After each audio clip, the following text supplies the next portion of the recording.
बहुत बहुत आभार। और अंदर से बहुत प्रसन्नता है कि किसी पारंपरिक कार्यक्रम में भी इतना आनंद ना आता जितना आज आदरणीय नीरज जी और उदय प्रताप जी, अनवर भाई और तमाम। और मुझे कहा गया है कि मैं कविता सुनाऊं, बड़ा दुष्कर कार्य है नीरज जी के काव्य समारोह में, जहां मंच पर ऐसे महत्वपूर्ण लोग बैठे हों और सुनने वाले भी नीचे इतने बड़े लोग हों, वहाँ थोड़ा मुश्किल है। लेकिन फिर भी मैं, अनु भाई बैठिए, मैं ठीक सुनाता हूँ। बैठिए ना, बैठिए।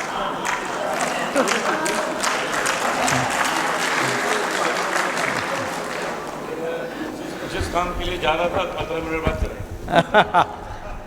नहीं, बहुत अच्छा। मैं आपकी सौम्यता, सरलता, सहजता का प्रणाम करता हूं कि आपने केवल ये समझा कि मैं 15 मिनट में हट जाऊंगा। बहुत बहुत आभार आपका। रूह जिस्म का ठौर ठिकाना चलता रहता है, ये गज़ल का शहर है और गज़ल में बड़े प्रयोग नीरज जी ने किए। मैं गज़ल के एक मतले शेर से कुछ सुना रहा हूँ कि रूह जिस्म का ठौर ठिकाना चलता रहता है, जीना मरना खोना पाना चलता रहता है।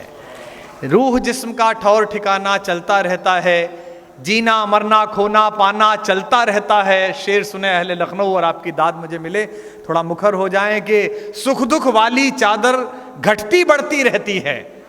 ये 93 साल के नीरज जी की अगवानी में उनका अंशज वंशज पढ़ रहा है कि सुख दुख वाली चादर घटती बढ़ती रहती है, मौला तेरा ताना बाना चलता रहता है।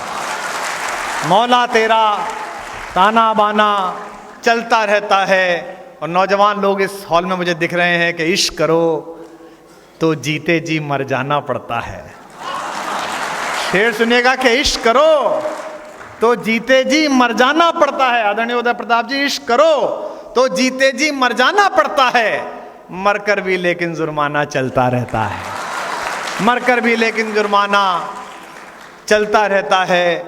और आखिरी शेर जो पिछले 70-80 साल नीरज जी ने जिया, जो उदय प्रताप जी ने 50 साल जिया, वो शेर इन सब के लिए आपकी तालियां कि इश्क करो तो जीते जी, पंडित, इश्क करो तो जीते जी मर जाना पड़ता है, मरकर भी लेकिन जुर्माना चलता रहता है। और लोग बाग भी वक्त बिताने आते रहते हैं, अपना भी कुछ गाना वाना चलता रहता है। अपना भी कुछ गाना वाना चलता रहता है। कुछ पंक्तियां आपको सुना रहा हूं, निवेदन करता हूँ, बहुत मुश्किल है कि मैं जहाँ खड़ा हूँ मुझे क्या सुनाना है, तो मैं उसी हिसाब से सुना रहा हूँ आपको कि मेरा ख्याल तेरी चुप्पियों को आता है। हेलो, वाह। मेरा ख्याल, हेलो, वाह। अरे इतना ही काफ़ी है हर्षवर्धन, तो वाह कर रहे थे। अरे उनका पता है, मैं उनका बहुत प्रिय कवि हूँ और मेरा सौभाग्य है कि मैंने पिछले 30 वर्षों में जितने मेरे से बड़े कवि थे उन सबका मुझे अहेतुक आशीर्वाद मिला है। जितने मुझसे पीछे कवि आए उनका मुझे अद्भुत आदर मिला है। समकालीन में थोड़ी गड़बड़ रही, वो होती है ही सबके साथ, बाकी सबके साथ ठीक ठाक रहा है। तो मिले आदरणीय नीरज जी का, उदय प्रताप जी का मुझे आशीर्वाद प्राप्त है, मैं जानता हूँ। और बुद्धिनाथ जी बड़े भाई बैठे, सबका सुनिएगा। निवेदन करता हूँ कि ये चलिए कि मेरा ख्याल तेरी चुप्पियों को आता है। बहुत सादा मसला है, लेकिन मेरा ख्याल तेरी चुप्पियों को आता है और तेरा ख्याल मेरी हिचकियों को आता है। तेरा ख्याल मेरी हिचकियों को आता है। और फिर मैं जो बात कह रहा था कि कितने भी बड़े हो जाएं, कितना बड़ा पेमेंट ले लें, दुनिया में कहीं कविता पढ़ लें, हम सब लोग नीरज जी की एक आध्यात्मिक कविता, माँ मत हो नाराज कि मैंने यूं ही मैली की न चुनरिया, से छोटे रहेंगे सदा। मैंने 17 साल विश्वविद्यालय पढ़ाया है, इसलिए मैं मंचीय कवियों की अहमन्यता और आत्ममुग्धता से बाहर हूं। क्योंकि रोज एमए पढ़ाते हुए, रोज बीए पढ़ाते हुए, नीरज जी को पढ़ाते हुए, कबीर को पढ़ाते हुए, मैं एक ऐसा ऊंट हूं जो रोज हिमालयों के नीचे से गुजरा हूं। इसलिए मुझे अपना आभास है, अपने आकार का भी, अपनी कविता का भी। तो एक शेर पढ़ रहा हूं, ये इस पर आपकी तालियां गूंजे और नीरज जी को सूचित हो, जो लोग भी ये समझते हो। बहुत सारी चीजें नीरज जी पढ़ रहे थे तो आपकी समझ में कम आई होगी, लेकिन जब आपने कभी पूजा में, अर्चना में बैठे हुए वेद की एक सूक्त का पाठ सुना पंडित जी से, तो आपने समझने की कोशिश नहीं की। आपने कहा ये कोई बड़ी बात हो रही है, इसे प्रार्थना की तरह सुनिए। नीरज जी साइयों में जो बोल दें वो समझ आए ना आए, वो सब प्रार्थना है, वो सब मंत्र है, वो सब बड़ी चीज है। तब कह रहा हूं कि मेरा ख्याल तेरी चुप्पियों को आता है, तेरा ख्याल मेरी हिचकियों को आता है। और अहले लखनऊ की दाद के हथेलियों में मिली जड़ को साइबा करना, अनवर भाई, हथेलियों में मिली जड़ को, जवानों की ओर से इन सब के लिए कि हथेलियों में मिली जड़ को साइबा करना, लाख मिट्टी हो मगर मिट्टियों को आता है, लाख मिट्टी हो मगर मिट्टियों को आता है। और एक और शेर इस गजल का सुना देता हूं तो कि लड़के और युवा लड़के लड़कियां बैठे हैं कि बचपना तुमसे है लड़कों कभी छूटता ही नहीं। दाद मिले आपकी कि बचपना मेरा ख्याल तेरी चुप्पियों को आता है, तेरा ख्याल मेरी हिचकियों को आता है, कि बचपना तुमसे है लड़कों कभी छूटता ही नहीं, जवान होना तो बस लड़कियों को आता है। बचपना तुमसे है पूरी गजल का एकमात्र शेर है जिसमें नीरज जी के चेहरे पे चमक आई। बचपना तुमसे है लड़कों कभी छुटता ही नहीं, जवान होना तो बस लड़कियों को आता है। और एक महिलाओं की भारी संख्या है यहाँ, बहुत सारी मातृशक्ति बैठी है। ये गजल के कुछ शेर सुन लीजिएगा कि बात करनी है, बात कौन करे। प्रदेश की राजनीति में भी एक ही लाइन का संकट चल रहा है, बात करनी है, बात कौन करे। उदय प्रताप जी, आपसे ज्यादा पीड़ा कोई नहीं समझेगा इस शेर की। बात करनी है, बात कौन करे, दर्द से दो दो हाथ कौन करे। बात करनी है, बात कौन करे, दर्द से दो दो हाथ कौन करे। और ये शेर सुनिएगा कि अब तुझे रब कहें या बुत समझें, अब तुझे, गंगा जमुनी तहजीब का शहर है, कि अब तुझे रब कहें या बुत समझें, इश्क में जात पात कौन करे, इश्क में जात पात कौन करे। और इस्लाम में ये कहा जाता है कि 5 चीज़ें हैं, कलमा, रोज़ा, नमाज, ज़कात, हज। ज़कात मतलब अपनी ज़िंदगी की कमाई का एक हिस्सा धर्म के नाम देना। मैं सनातनी हूँ, संस्कार से हिंदू हूँ, ब्राह्मण हूँ, लेकिन मैंने ज़कात का इस्तेमाल किया। अनवर भाई आपको समर्पित करता हूँ, अच्छा लगेगा, पहली बार शायद इस्तेमाल हुआ है। हिंदी की गज़ल में आपकी तालियां मिलेंगी कि बात करनी है, बात कौन करे, दर्द से दो दो हाथ कौन करे, अब तुझे रब कहे या बुत समझे, इश्क में जात पात कौन करे। और जिंदगी भर की, शायद अच्छा शेर पढ़ रहा हूं, आपकी खामोशी खलेगी, कि जिंदगी भर की कमाई तुम थे, जिंदगी भर की कमाई तुम थे, इससे ज्यादा ज़कात कौन करे। जिंदगी भर की कमाई तुम थे, इससे ज्यादा ज़कात कौन करे। हमारे कवि सम्मेलन अधूरे हैं अगर नीरज जी ना बैठे हों, उदय प्रताप जी ना बैठे हों। लाख सर्वेश ताली बजवा लें, लाख हम जनता इकट्ठी कर लें, सेल्फियां खिंचा लें, ये आ भर जाएं तो हो जाता है कि यज्ञ हो गया, ऋषि पहुंच गए। ये शेर पढ़ रहा हूं, आखिरी सुनिएगा कि इससे ज्यादा ज़कात कौन करे। और हम सितारे, बड़े स्टार हैं सब लोग हिंदी कवि सम्मेलन के, हम सितारे तुम्हें बुलाते हैं। अब आपके दोनों हाथ उठाकर तालियां देखूंगा कि हम सितारे तुम्हें बुलाते हैं, चांद ना हो तो रात कौन करे। हम सितारे तुम्हें बुलाते हैं, चांद ना हो तो रात कौन करे। बात करनी है, बात कौन करे। उदय प्रताप जी ने मुझे कहा था 5-6 साल पहले कि पंडित तुम गजल के अखाड़े में थोड़ा जोर अजमाओ, तो मैं कोशिश कर रहा हूं और मुझे लगता है कि ठीक ठीक मैंने 2-4 गजलें सुनाऊंगी। कुछ एक मुक्तक आपको सुनाता हूं, सुनिएगा, निवेदन करता हूं कि यशस्वी सूर्य अंबर चढ़ रहा है, तुमको सूचित हो। हिंदी देखें आप, कि यशस्वी सूर्य अंबर चढ़ रहा है, तुमको सूचित हो। विजय का रथ सुपथ पर बढ़ रहा है, तुमको सूचित हो। विजय का रथ सुपथ पर बढ़ रहा है, तुमको सूचित हो। बुद्धिनाथ जी ने प्रार्थना व्यक्त की है कि ये दिन देखें हम लोग कि आदरणीय नीरज जी भारत रत्न भी बने। हम कविता में काम करते हैं, इन दिनों राजनीति में भी हैं, ईश्वर करे हम वहां पहुंच जाएं, पहला भारत रत्न नीरज जी को ही मिलेगा, ये तय है। कि यशस्वी, अगर जरा सी भी से हुई तो, कि यशस्वी सूर्य अंबर चढ़ रहा है, तुमको सूचित हो। विजय का रथ सुपथ पर बढ़ रहा है, तुमको सूचित हो। अवाचित पात्र मेरे जो कभी खोले नहीं तुमने। आइए मेरे साथ अगली पंक्ति पर। अवाचित पात्र मेरे जो कभी खोले नहीं तुमने, समूचा विश्व उनको पढ़ रहा है, तुमको सूचित हो। समूचा विश्व उनको पढ़ रहा है, तुमको सूचित हो कि नवल होकर पुराना जा रहा है, तुमको सूचित हो।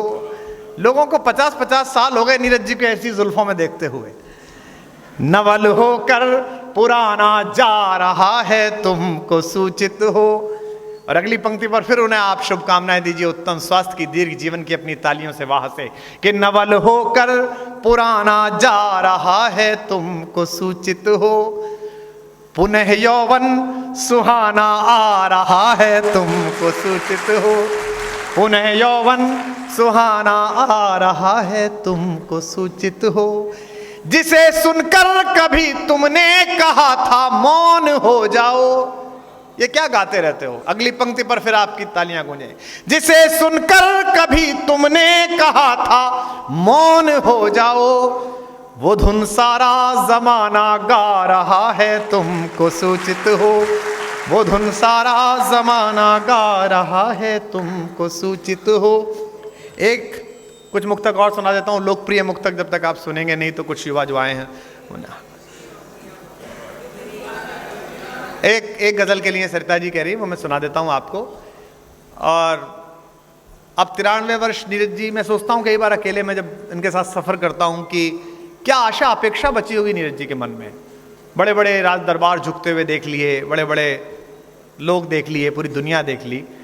मुझे तो ऐसा लगता है कि टीवी पर कोई कार्यक्रम आए, कोई भी देखे, लेकिन जब भी कोई प्रस्तुति टेलीविज़न की होती है तो मुझे लगता है कि सबने देखा होगा, क्या उसने भी देखा होगा जिसकी वजह से मैं ऐसा हुआ। ये शायद दर्द हर कवि का है, हर गीतकार का है, हर कलाकार का है। तो एक बड़ी ठहरी हुई गज़ल के 3 शेर के लिए मुझे कहा है, मैं ये सुना रहा हूँ और मुझे आशा है कि आप इसे स्वीकार करेंगे। सुनेगा कि फिर मेरी याद आ रही होगी।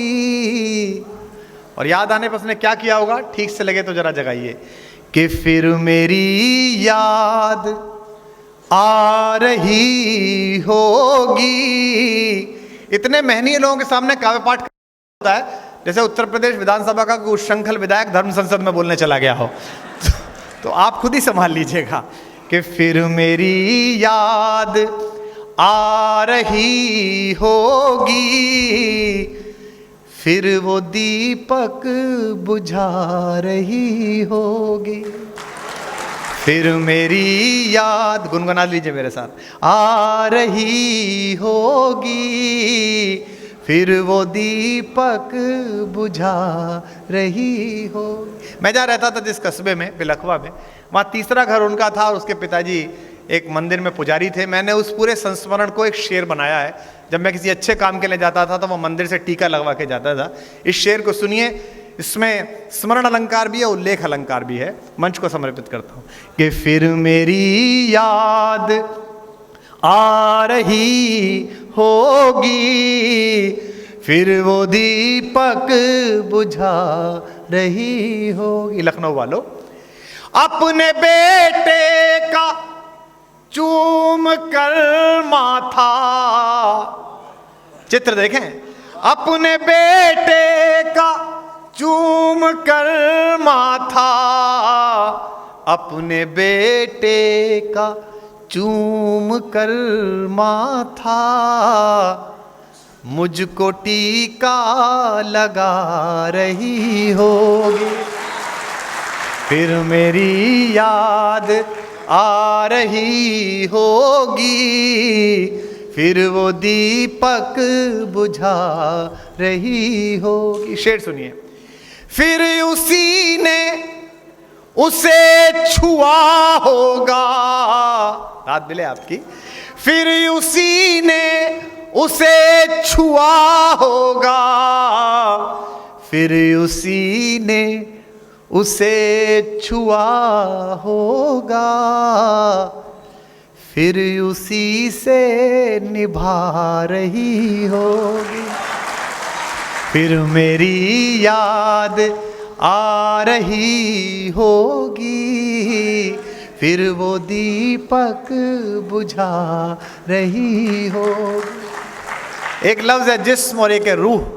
पहले मिसरे में जिस्म, दूसरे में रूह। और ये एक शेर है जिसे मैं बड़े लोगों को दिखा सकता हूं कि मैंने कोशिश की है, उनका आशीर्वाद मिलेगा। सुनिएगा कि जिस्म चादर सा बिछ गया होगा। आपकी दाद चाहिए मुझे। जिस्म चादर सा बिछ गया होगा, जिस्म चादर सा बिछ गया होगा, रूह सलवट हटा रही होगी, फिर मेरी याद आ रही होगी, फिर वो दीपक बुझा रही हो। आखिरी शेर सुनिए। रोज रात कवि सम्मेलन करने के काम में हम सब लोग रहे हैं, आज इस शहर उस शहर, और वो भी अपने किसी काम में परिवार में हो, मंगल करे ईश्वर। ये आखिरी शेर सुनिए शुभकामनाओं का। फिर मेरी याद, वो केक पर लिखा हुआ था पद्मश्री गोपाल दास नीरज, तो मुझे याद आया कि पद्म भूषण भी मिल चुका है, लेकिन फिर मुझे याद आया कि नीरज जी का नाम अब इससे ऊपर उठ गया है, पद्मश्री, पद्म भूषण, पद्म विभूषण।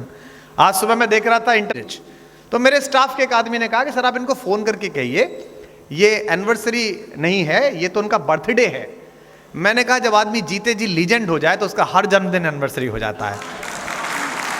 कि फिर मेरी याद आ रही होगी, फिर वो दीपक बुझा रही। आखिरी शेर और फिर गीत सुनाता हूं कि फिर से एक रात कट गई होगी, फिर से एक रात कट गई होगी, फिर से एक रात कट गई होगी, फिर से एक रात आ रही होगी, फिर मेरी याद आ रही होगी। गाइए। फिर वो दीपक बुझा रही हो। कुछ मुक्तक सुना देता हूं एक गीत के साथ। कि किसी के दिल की मायूसी जहां से हो के गुजरी है, हमारी सारी चालाकी वहीं पर खो के गुजरी है। कविता का ये मजा है, इश्क में लिखी थी लेकिन उत्तर प्रदेश पे ध्यान दीजिए तो ऐसा लगता है लखनऊ पे लिखी है। कि किसी के दिल की मायूसी जहां से हो के गुजरी है, हमारी सारी चालाकी वहीं पर खो के गुजरी है। तुम्हारी और मेरी रात में बस फर्क इतना है। बनाइए माहौल कवि सम्मेलन का। तुम्हारी और मेरी रात में बस फर्क इतना है, तुम्हारी सो के गुजरी है, हमारी रो के गुजरी है, तुम्हारी सो के गुजरी है, हमारी रो के गुजरी है। कि बहुत बिखरा बहुत टूटा, थपेड़े सह नहीं पाया। सर्वेश गंभीर रहने का अभ्यास कर, हमारा भी ऐसे ही होगा और तू बैठेगा पास में। कि बहुत बिखरा, भाई जब हमारा बनेगा तो हमें भी तो एक उदय प्रताप जी चाहिएंगे। तो तू बगल में। हाँ। दूसरी बात, आपने अभी कहा लड़कियों पे कोई कमेंट करेंगे तो हम जरूर प्रतिक्रिया व्यक्त करेंगे। तो शेर है मैडम। मुझे तो आप अच्छे खासे जवान दिख रहे हैं। अरे वाह, धन्यवाद। कभी तो जवान ही रहता है, कभी तो जवान ही रहता है सदा। अभी तो हम भी जवान हैं।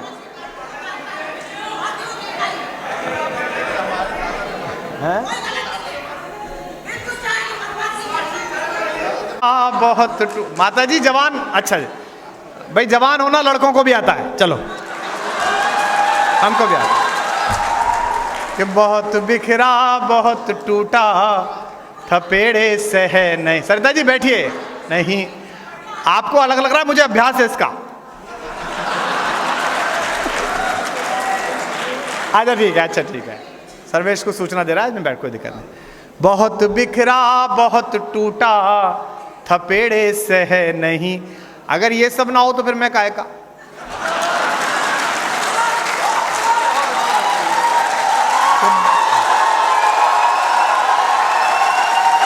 कि बहुत बिखरा बहुत टूटा थपेड़े सह नहीं पाया। अगली लाइन सुनो अब जरा, कि बहुत बिखरा बहुत टूटा थपेड़े सह नहीं पाया, हवाओं के इशारों पर मगर मैं बह नहीं पाया, हवाओं के इशारों पर मगर मैं बह नहीं पाया, अधूरा अनसुना ही रह गया यूं प्यार का किस्सा, अधूरा अनसुना ही रह गया यूं प्यार का किस्सा, कभी तुम सुन नहीं पाई कभी मैं कह नहीं पाया, कभी तुम सुन नहीं पाई कभी मैं कह नहीं पाया।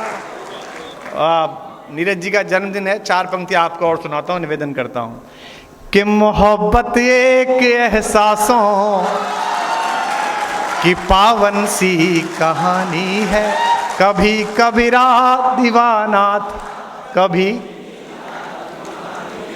यहाँ सब लोग कहते जो तू समझे,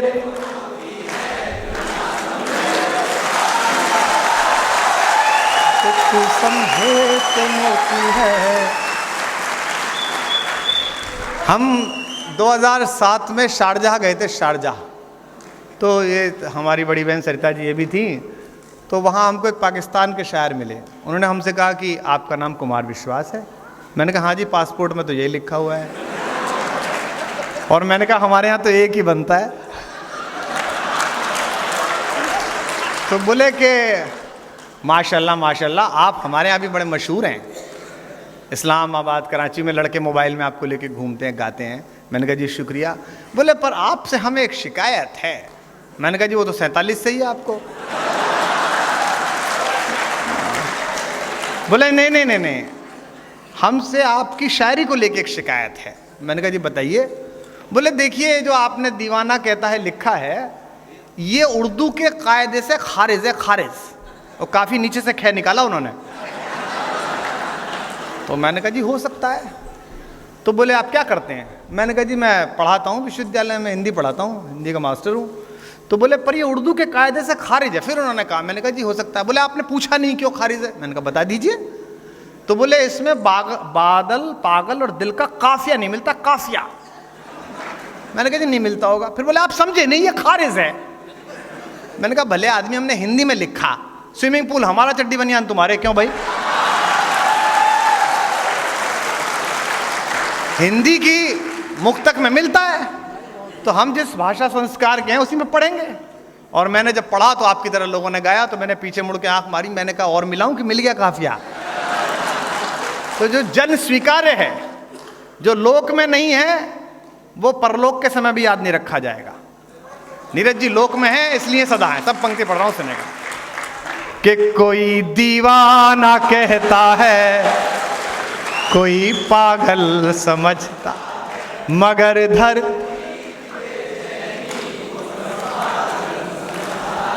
मैं तुझसे दूर कैसा हूं, तू मुझसे, ये तेरा।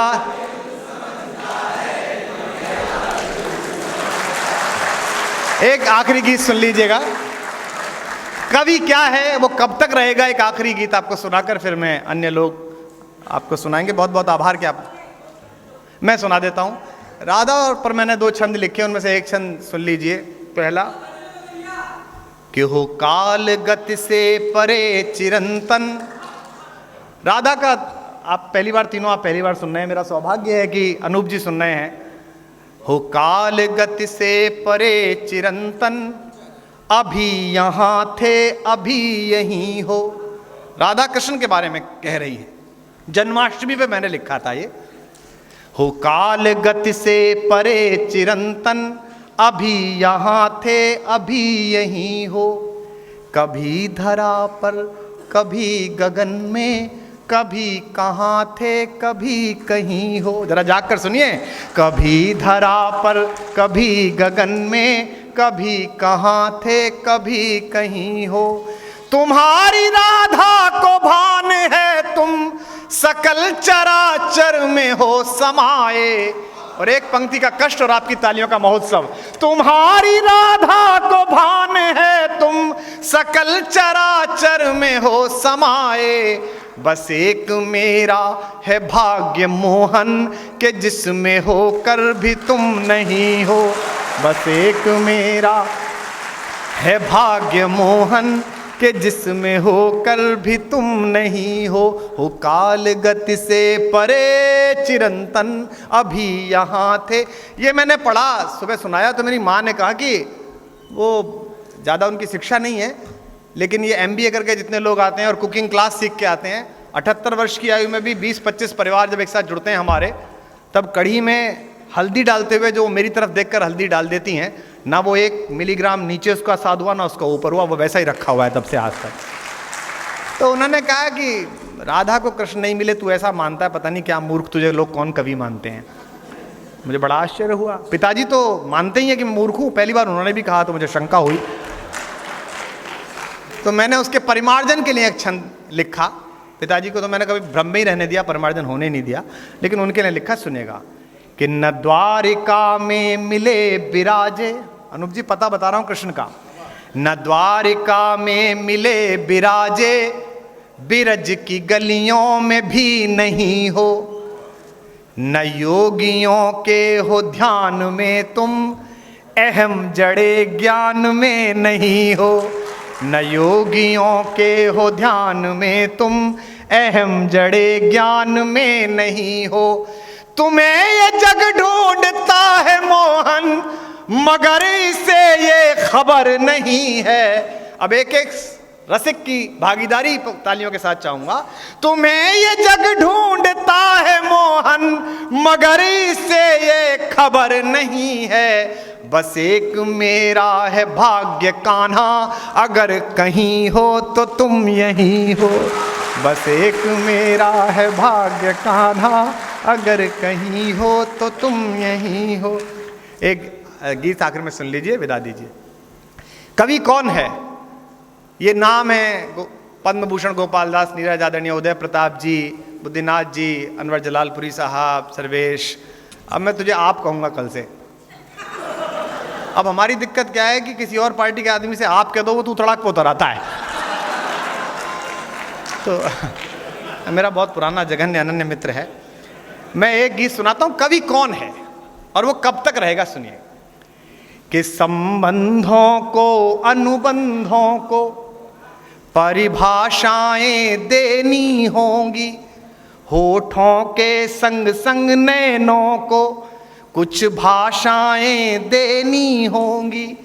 हर विवश आँख के आंसू को यूं ही हंस हंस पीना होगा। मैं कवि हूँ जब तक पीड़ा है, तब तक मुझको जीना होगा।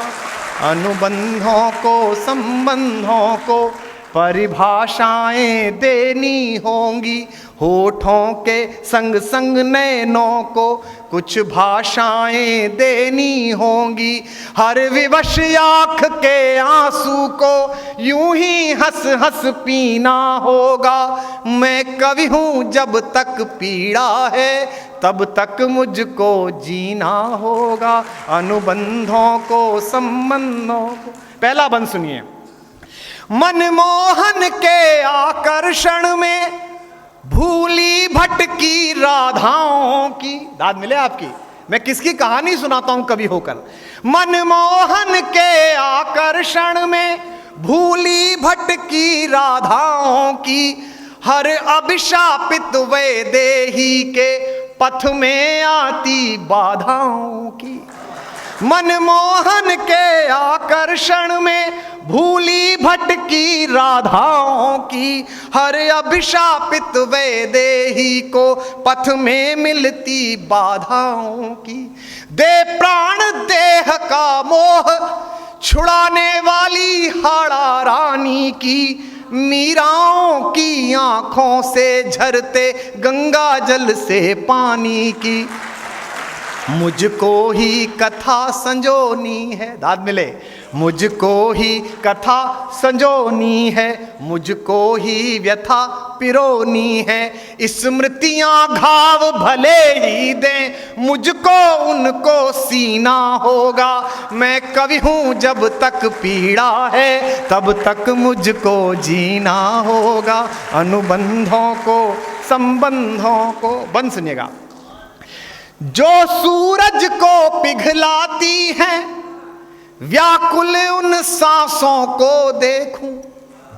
जो सूरज को पिघलाती है, व्याकुल उन सांसों को देखूं। या सतरंगी परिधानों पर मिटती इन प्यासों को देखूं। देखूं आंसू की कीमत पर मुस्कानों के सौदे होते। और अगली पंक्ति लखनऊ से ज्यादा कौन अच्छी समझेगा और आज से ज्यादा अच्छी कौन समझेगा। देखूं आंसू की कीमत पर मुस्कानों के सौदे होते, या फूलों के हित औरों के पथ में देखूं कांटे बोते। इन द्रौपदियों के चीरों से, तो कान देखे और दाद मिले। इन द्रौपदियों के चीरों से, हर क्रौंच वधिक के तीरों से। इन द्रौपदियों के तीरों से, हर क्रौंच वधिक के तीरों से। सारा जग बच जाएगा पर छलनी मेरा सीना होगा। मैं कवि हूँ जब तक पीड़ा है, तब तक मुझको जीना होगा, तब तक मुझको जीना होगा। आखिरी पंक्ति आपने बहुत मन के साथ सुना, और जो क्षेपक आया उसका भी धन्यवाद। कि कल रब ने सूनापन सौंपा, कवि क्या करता है, कल रब ने सूनापन सौंपा। शायद पंक्ति पर महर्षि और मनीषी लोगों का आशीर्वाद मिले। कल रब ने सूनापन सौंपा, मुझको अभाव से भाव मिले। कल रब ने सूनापन सौंपा, मुझको अभाव से भाव मिले। पीड़ाओं से मुस्कान मिली, हंसते फूलों से घाव मिले। कल रब ने सूनापन सौंपा, मुझको अभाव से भाव मिले। पीड़ाओं से मुस्कान मिली, हंसते फूलों से घाव मिले। सरिताओं की मंथर गति में मैंने आशा का गीत सुना। यह मैं नीरज जी की ओर से पढ़ रहा हूं। सरिताओं की मंथर गति में मैंने आशा का गीत सुना। शैलों पर झरते मेघों में मैंने जीवन संगीत सुना। आंसू की खारी हाला में, आंसू की खारी हाला में, पीड़ा की इस मधुशाला में। आंसू की खारी हाला में, पीड़ा की इस मधुशाला में। तन मन जो आज डुबो देगा, वो ही युग का मीना होगा। मैं कवि हूँ जब तक पीड़ा है, तब तक मुझको जीना होगा, तब तक मुझको जीना होगा, तब तक। बहुत बहुत धन्यवाद, बहुत बहुत आभार। मुझको जीना होगा। यूं ही नहीं कुमार विश्वास, विश्वास दिला जाते हैं अपनी प्रतिभा का। एक बार जोरदार तालियों के साथ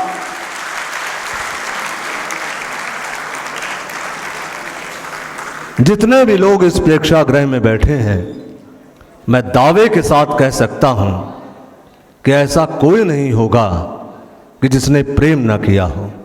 वो अलग बात है कि प्रेम की परिणति क्या हुई, अलग अलग होता है प्रेम की परिणति, ये भाग्य पर और कुछ दुनिया पर होता है। मौसम कैसा भी रहे, कैसी भी चले बयार, मौसम कैसा भी रहे, कैसी चले बयार, बड़ा कठिन है भूलना पहला पहला प्यार। बात सही हो तो तालियां बजाइएगा। और अब उसी महाकवि का अभिनंदन प्रतीक चिन्ह द्वारा मैं अनुरोध करूंगा हर्षवर्धन अग्रवाल जी से कि नीरज जी को प्रतीक चिन्ह भेंट कर आज की संध्या की एक परंपरा का और निर्वाह करें। अनूप भाई से भी मेरी गुजारिश है, अनवर जलालपुरी साहब से भी मेरी गुजारिश है, और परंपरा अनुसार एक शिष्य एक गुरु का अभिनंदन करेगा कुमार विश्वास जी के हाथों के द्वारा।